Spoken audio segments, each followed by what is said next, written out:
Good afternoon, everybody. Education is big business in this state, higher education in particular. We produce the human capital and the workforce for the future prosperity of South Australia. Our international student education constitutes the single largest service export in this state. We employ, collectively, tens of thousands of people in South Australia, and we have a collective constituent population well in excess of 100,000 people. I'm privileged to act as the Chief Executive Officer of the largest institution, university in this state. I believe I've got one primary shareholder, and that's the people of the state of South Australia. Our institution was constituted in 1991 to be the university for South Australia. We now graduate around 8,000 people a year. Our graduate employment rate is the highest in the state, and we work very, very hard to support local business and innovation. South Australia has achieved a 33% participation in higher education, and that's compared to the Bradley target of 40% for national participation. So we have an awful lot of work to do to reach the national participatory target. The Minister's proposed legislation that will expand the demand-driven system to support what we call sub-bachelor places, and that's to be applauded. That's going to enable us to support students to succeed in their higher education ambitions. The Minister has also proposed to protect the Higher Education Participatory Pathway Programme, that's HEP, and to enshrine that in legislation. That provides support for the most vulnerable in our society to attain a university education. The UniSA College is a model in that regard. Protecting HEP is the right thing to do, and I applaud that.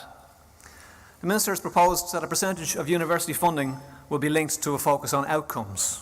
I welcome the principle, although he and I will probably have a debate about the quantum and its implementation.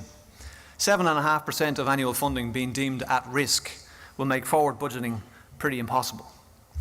The Minister has sought to address inequity in the national allocation of funded postgraduate places, and again, that's a very positive step. But those positive reforms are coupled to elements which I cannot so readily endorse. The students of this nation have and will doubtless continue to voice their concerns around the proposed increase in the amounts they're going to have to pay for their education as the Commonwealth reduces its contribution to the funding envelope.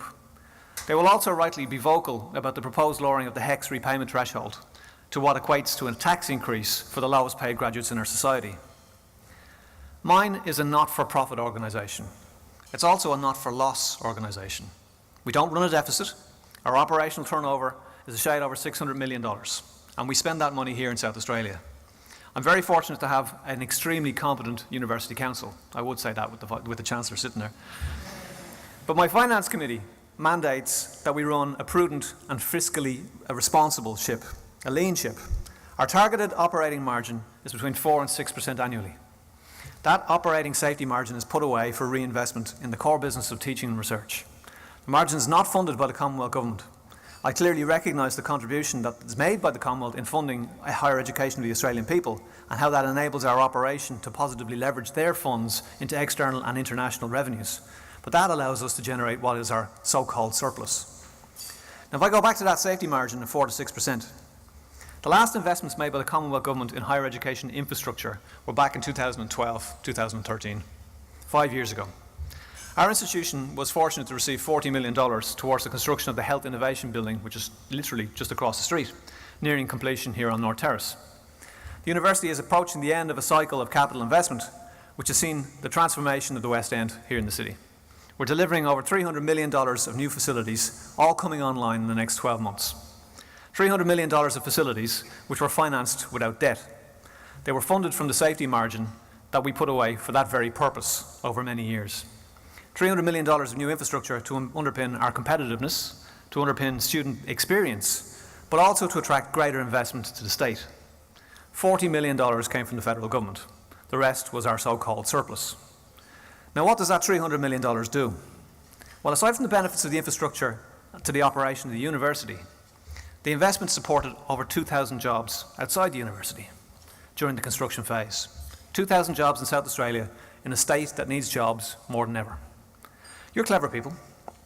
There's my $300 million. There's Mike's $250 million next door. There's $120 million in the Flinders facility in Tonsley.